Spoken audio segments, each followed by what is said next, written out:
Back. Good morning, everybody, and welcome back to the local vigilance area. Today is January 12th, and we are, as predicted, in a little bit more of a white environment. But since we're in New England and we're having a mild winter, it's about 45 degrees today, with no chance in hell that my feet are not going to get soaking wet because of the wet and crappy nature of the snow. We don't get powder around here that much anymore. You got to go north for that. And I've actually heard complaints out of Vermont. They're in the same boat we are. It's not really been that cold, although I guess they got about 4 inches of snow. I'd say roughly 3 or 4 inches of snow. They're calling for 4 to 8, but it's more like 4. And it is a way of things. I walked in and I'm already tracking a coyote that's tracking Bambi, so that's already interesting. Today's going to kind of be a day of tracking indulgence because with the fresh snow, we're at the beaver pond where we usually start out looking around because the snow for was things. last night and ended probably about 9 o'clock this morning. The So deer and the coyote seem to have ended we'll up see what we down find, here and in this hopefully area, we'll come but up then with you see something how it kinda interesting, breaks and we'll up go from there. As far into as wet, soggy rumor leaf litter, fodder, I clear. might have a little bit, but not a lot, and we'll see what else is on Kinda my goes mind there, after and that. then So let's get into going, that, see what and we then you lose find, it, and you so. know the drill. Thanks. It is what it is. We're into a weird part of the day when the sun's trying to break through and the fog is still hanging over the mountains, which makes for some interesting scenery. So if I get to a scenic part of the pond here, I'm going to probably stop real quick and do some photography because it just makes for some scenic things to work with. And I don't think it's meant to be really that cold today, so if you dressed for like late autumn, I think you're probably pretty good for today, at least in this neck of the woods. Seems to me like Connecticut has become, if not most of New England, has become the new Seattle as far as like the wet, soggy, constant weather, whereas it seems like the middle, big square states in the middle are getting beaten on with all the snow of late, just as an observation. So I was going to bring my digital binoculars and test them out today, but you can see with the lovely fog, it's going to impede and kind of defeats the purpose. To a large degree, the drone is too, because all that fog over there is very moist air. And as I've said in other videos, the sensitive drone sensors that determine GPS settings and all that really don't like moisture in the air and start going loopy very quickly. So unless that completely burns off, I think that's probably being taken out of the agenda for the day based on weather conditions. More like tracking where you have enough of a congruent patch of snow and wet feet, because it's wet, soggy, slushy kind of stuff. And nature of the day, it's a mild winter, that's more of what you get. So we'll have a look and do that. I'm going to get some photos in real quick. I'm going to make this segment a short one, and then we'll come back and do a longer one. We'll catch up on some other things. Bear with me. So major first commentaries on the weather. The sun has gone back in and we have light rain again. So it's going to be a strange day of off and on weather. Where the sun was before, we now have renewed fog mist. That's actually kind of creepy because that wasn't there before. The fact it's settling in, it's almost like something like a surreal kind of horror movie. Hope it's not acid fog. I've been watching The 100 on Netflix, and they have this acid fog shit that they have. Turns out, well, I won't spoil it if you haven't watched it. I'm only into the second season, so I won't if you won't. Anyway, I don't normally talk about TV. So as far as community-related shenanigans, the matter between Randy Harrington and the Tall Ones apparently ended amicably. They worked out their differences and decided to act like adults, which I will admit is refreshing, considering that's the sound of the rain picking up. It was supposed to be done. I guess not. So I'm going to be getting a little bit wet today. We'll try to indulge. But what do we got for tracks here? More Bambi tracks. And from the look of that one over there, a fairly sizable buck, I would guess. Mr.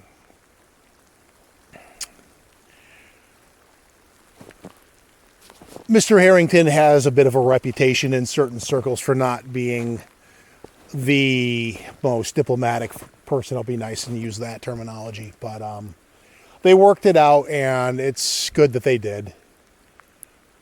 I'm not going to go out of my way to retract anything I said in last week's video, which is not up yet. But I mean, it's another example of two personalities meeting and butting heads in Bigfooting, and a larger manifestation of the commentary that I have never met a larger group of contentious personalities revolving around a hobby before that. And I'm referring like going all the way back to the 90s and like karate forums, karate, where you thought you had some egotistical pricks in that group. They got nothing on Bigfooters. They really don't. Because there was always some level of a grudging respect, because in a martial arts venue, if you talk smack too much, you are probably going to have to back it up with some element of physicality. You go into another person's dojo and you talk smack, or a dojang, or whatever the kung fu folks call their training area, you're going to probably get invited to a rather spirited sparring session at the least. So don't do that and go walking into a situation like that without expecting to have to back yourself up. Diplomacy goes a long way in that world. Whereas in Bigfooting, a lot of the community, I'm sorry to say, is a shit show. And we're going to be this year revamping the study that my bio on my Facebook profile basically is I'm a backpacker and explorer, a Bigfoot researcher, as well as a researcher of the Bigfoot community. So there's going to be an emphasis on like mental health relating to Bigfoot, pertinent to researching the community itself. And I think at some point I will not be shocked if that ruffles the feathers of some of the more insecure. And the first thing I have to say to that is, what do you have to hide? It's a fair study, and quite honestly, if you are out there and you are putting out public content that's viewable, again, by that thing called the public, that's just it. You're putting yourself out there. And if you watch YouTube at all, reaction videos are in fact a thing, and that's essentially what this would be. But if you're making an ass out of yourself, people are going to discuss it. And we're going to get into the various archetypes, which I think we'll get into today. So you have, well, let's start with the tall ones and with Mr. Harrington. These are both people who I think are believers in the subject, although I'd say that tall ones guy, like I said, I'm going to respect his privacy and not use his name, but he tends to be more of a skeptical bent, although I do think he believes on some level. But they are definitely in the flesh and blood camp. So if we have a creature running around the woods out here, and yes, I have seen them, you are dealing with a flesh and blood corporeal entity that lines up with I'll use the loosest term just to like not make it overly specific, but I've heard the words anthropoid, humanoid, hominid, and pongoid, which is more like something closer to a gorilla than a human, but still, if you look at the diversity of life on Earth in general, like as opposed to a scorpion or a jellyfish or an amoeba, humans and gorillas or chimps or gibbons or orangutans are not that far apart, genetically speaking. Or fish or salamanders or tadpoles or spiders. Those are very different. And now if you get into the element of ants and bees and hive intelligence, you're talking about potentially intelligent life completely differently defined, because if you get into sci-fi at all, there are examples of intelligent sentient hive minds where the species is, the mind is all of the collective as opposed to one individual, but still intelligent. So in that regard of looking at it that way, these two are basically in the flesh and blood camp. The derisive term, I believe, is aper. And I would definitely be in the aper camp myself. Then you delve into the hardcore skeptics that just said, ain't there, people are delusional, blah, blah, blah. And they're there. They're part of the mix. And the thing is, some are more diplomatic than others. You have some that can like actually have a conversation. So it's a rare thing, but it can be done.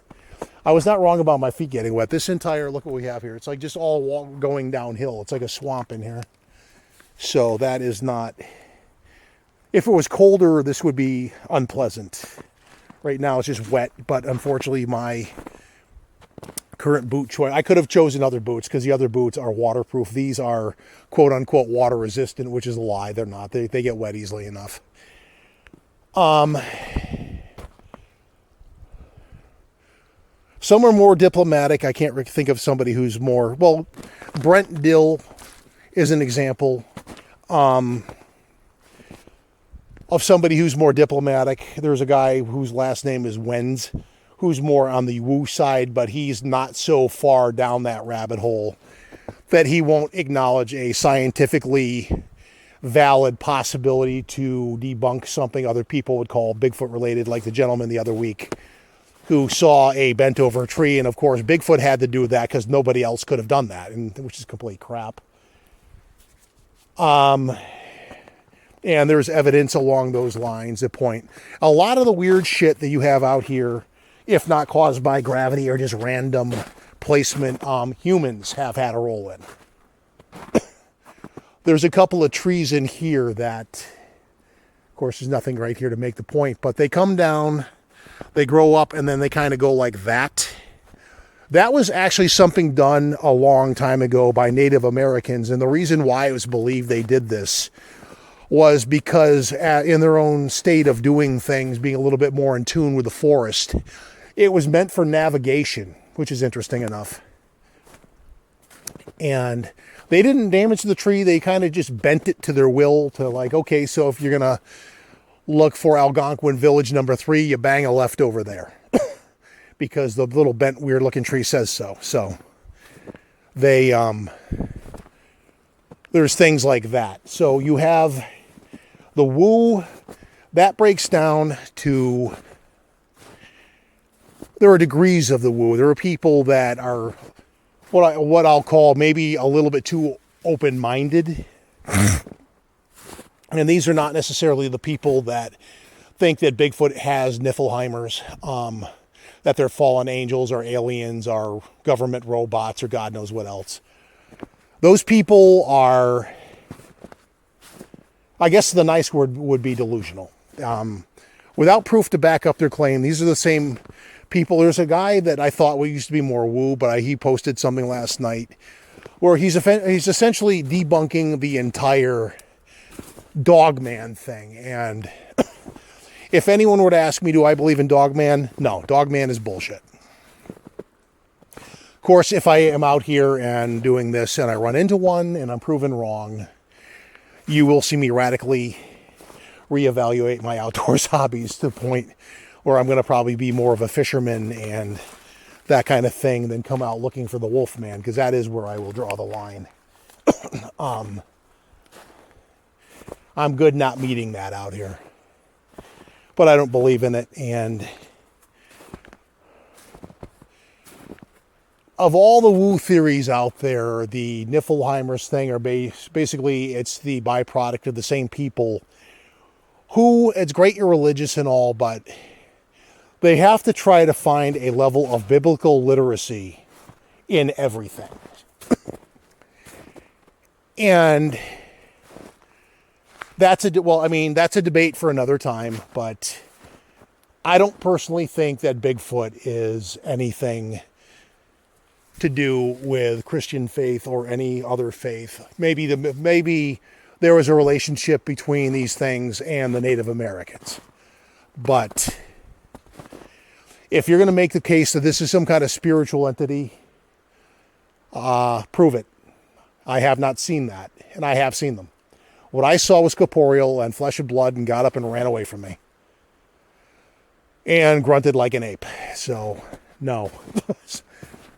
Based on what I've seen, I mean, I could be wrong, but then I'll say this. If it does turn out to be some kind of spirit guide, animal, creature, entity, all the flesh and blood methods at that point aren't going to matter, because it's just not, that's not what it is.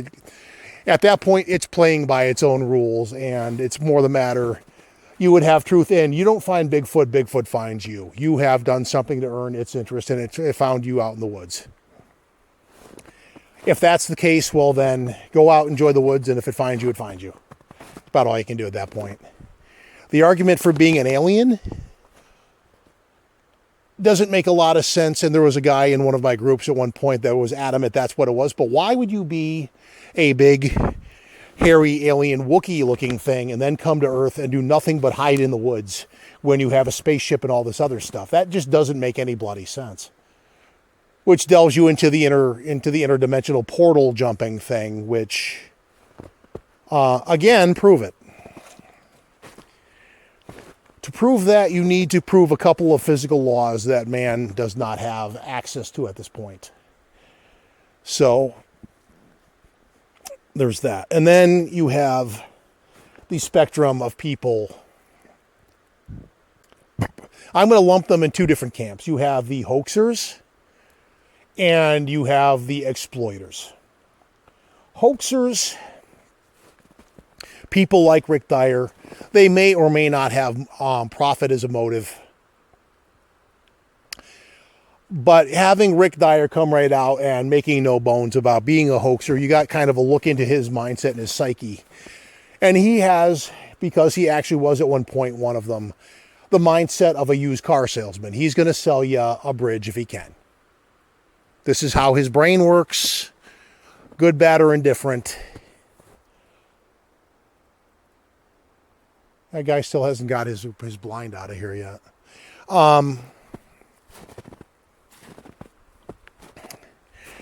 But, you know, but I think in his case, I think he just enjoys fooling people. And that's like more the purer sense of what a hoaxer is versus an exploiter. You have people, not all podcasters, but a lot of them. There are people out there that are selling their nonsense as part of a narrative and they're somehow making money off of it. We're pointing the finger now at people like the guy that does Sasquatch Chronicles, the rabbit hole of Paulides and Isdall and Carpenter and Ketchum, who are definitely grifters. They're just straight up grifters. They are. And then Todd Standing comes to mind. Definitely Tom Biscardi comes to mind. Tom Biscardi was, for all intent and purpose, the mentor to Rick Dyer. And Tom, if you're out there, fuck you if you don't like my saying that. I said what I said. People know you. People see you coming. You're full of it. You always have been. You always will be. And then you have the weird one-offers who are, I'm going to use the word crackpot because they're not totally woo. They're not totally not. But they believe in weird, stupid shit. And they're very, very, very obstinate in not accepting when they're wrong. This classification, Chris Noel, is all for you.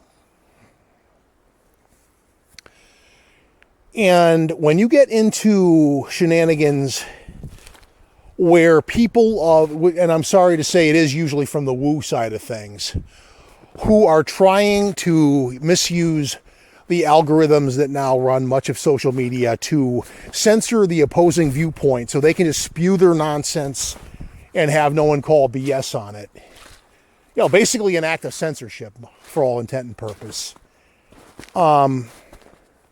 You've already lost the argument because you're not even willing to have the debate. You run away from the debate and hide behind, quote unquote, the authorities. We need to shut these people down because of, I don't know, defamation, copyright infringement, whatever. Which, I'm sorry, nobody owns Bigfoot. It is not something that's been copyrighted. I highly doubt it would be, as I lose my bear mace to the swamp that is this area. And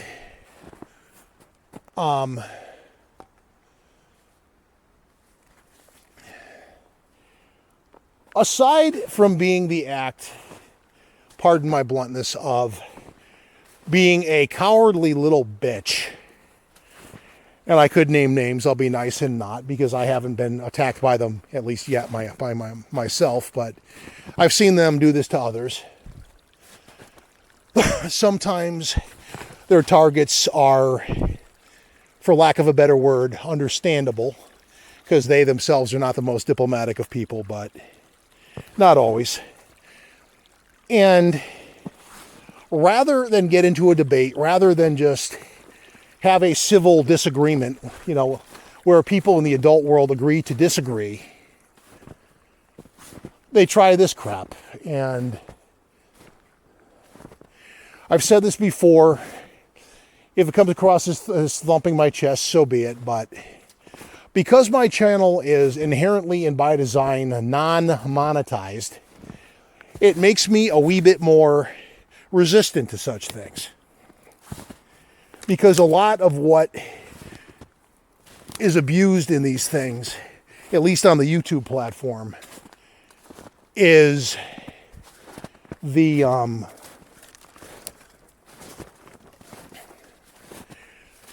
monetization, because your sponsors get concerned when people say naughty things or talk about naughty, unsavory things that they don't want their products associated with.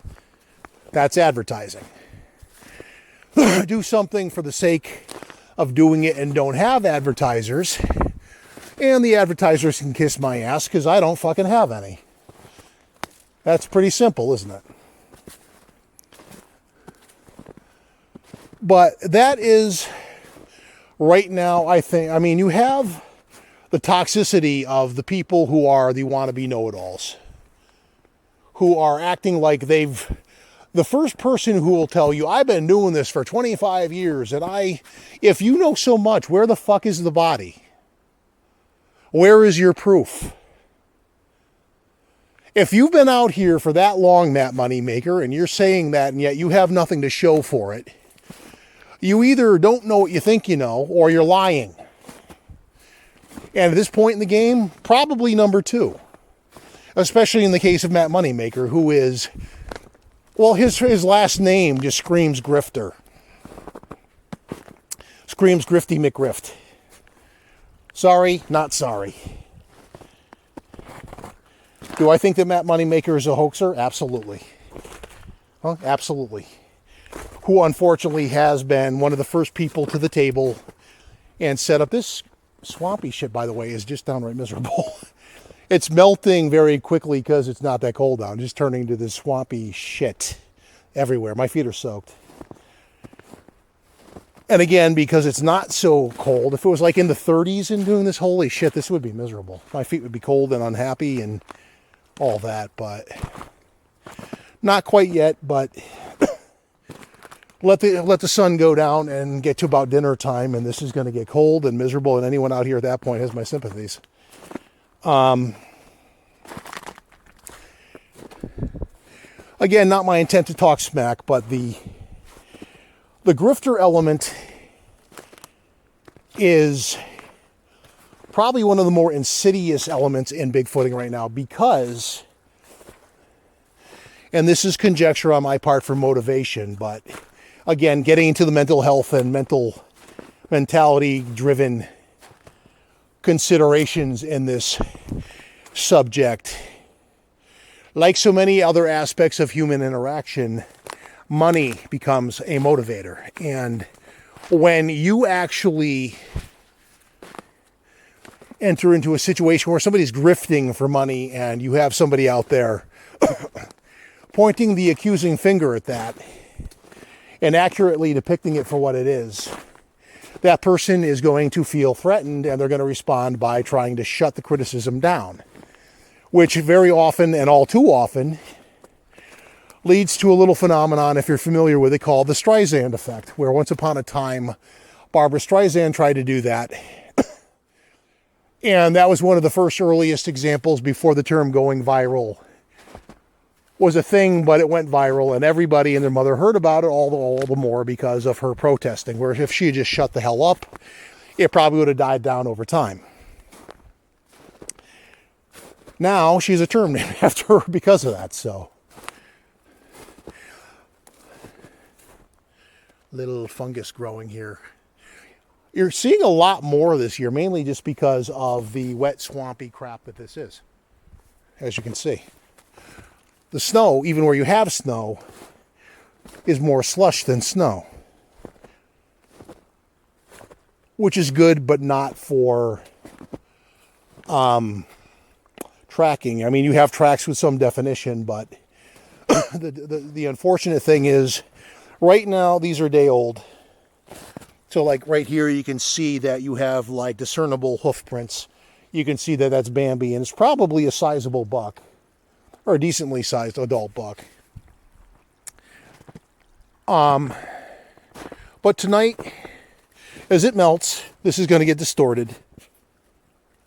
And it's going to freeze again tomorrow. And as this process goes over back and forth a couple of days, the track size and all that is going to be distorted. You're going to see my tracks right there, and you're going to think I'm friggin' Bigfoot because you probably will lose the definition due to freeze and melt and refreeze distortion of my boot print. And just going to have a sort of kind of peanut-shaped footprint-looking thing that got bigger, and therefore, holy shit, it's Bigfoot. No, it's just me. And especially comical because on occasion, when nature calls, and I do leave a deposit out here, I can just imagine somebody thinking they found tracks and they find my leavings, so to speak, and then they're taking a sample to the lab only to be told, that's human, my friend. That, to me, is kind of funny. Anyway, because the grifter finds his profit margin threatened, they react with the censorship attempt. And I know the Tall Ones has encountered this from people like Mark Zasky and assorted friends who don't like him because he was initially with the wrong crowd in Bigfooting when he first started out and quickly came to realize that what these people were doing was basically BS, and he called the BS, much to their apparent chagrin, and they hold a grudge. So you get into that mean girl kind of middle school kind of interaction, bullying almost, if you will. And that is one of the more insidious things going on right now.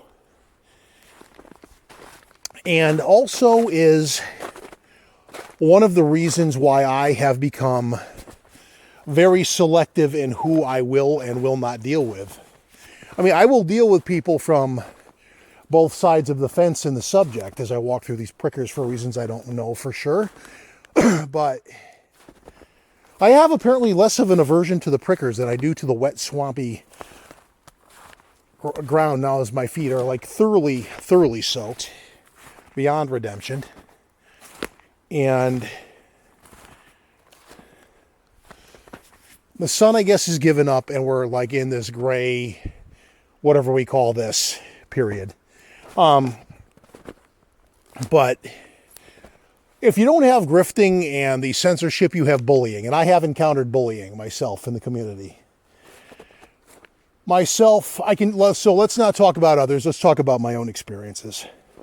I have, by certain parties, been cyber stalked for years.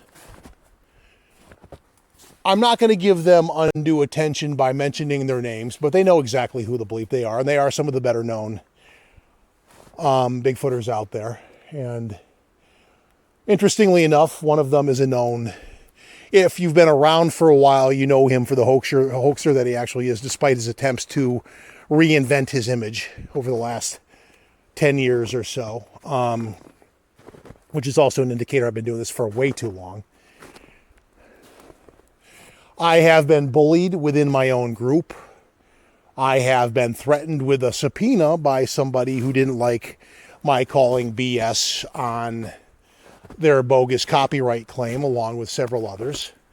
Luckily, in my case, I was not actually sued, whereas another individual was, even though the person who ended up doing the suing ended up embarrassing themselves in court badly.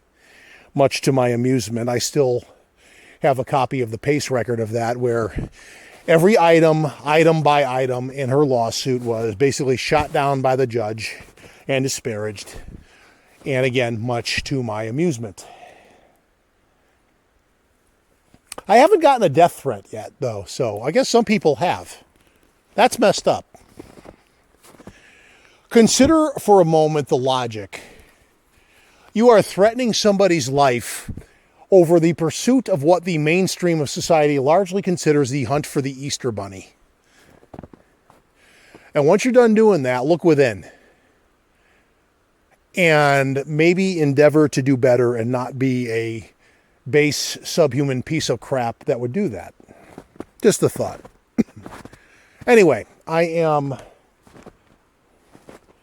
come out here, and if you wonder why I focus on this particular neighborhood of late, this is exactly the time of year last year that I heard that pulsating sound over that way, that to this day I have no idea what it was.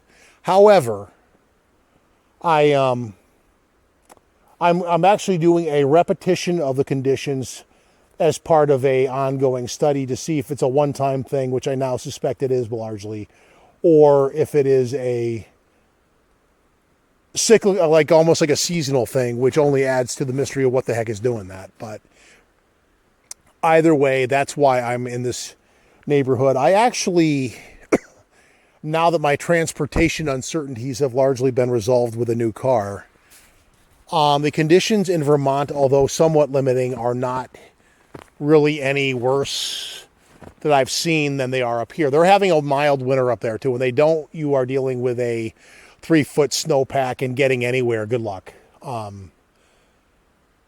This year doesn't seem to be like that up there. They seem to be having the same swampy goodness that we are. Like I said, all of a sudden, middle and southern New England are the new Washington, and the Midwest seems to be getting all the blizzard fun, and good luck with that. I mean, we're no strangers to it. We've had it before. I'm okay not having it because driving in that to work is a pain in the ass, and unfortunately my job requires that I oversee a certain amount of critical infrastructure in considerations, and therefore you can't just stay home all the time. You don't have that luxury.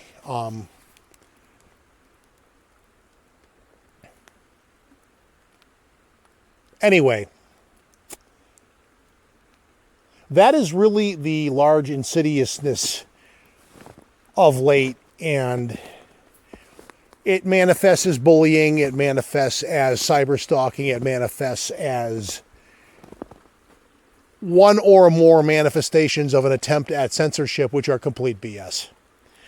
And they are all rooted in cowardice because the argument the person who's doing that is trying to make, they know to be false, and they're selling a narrative to largely profit from more often than they're not.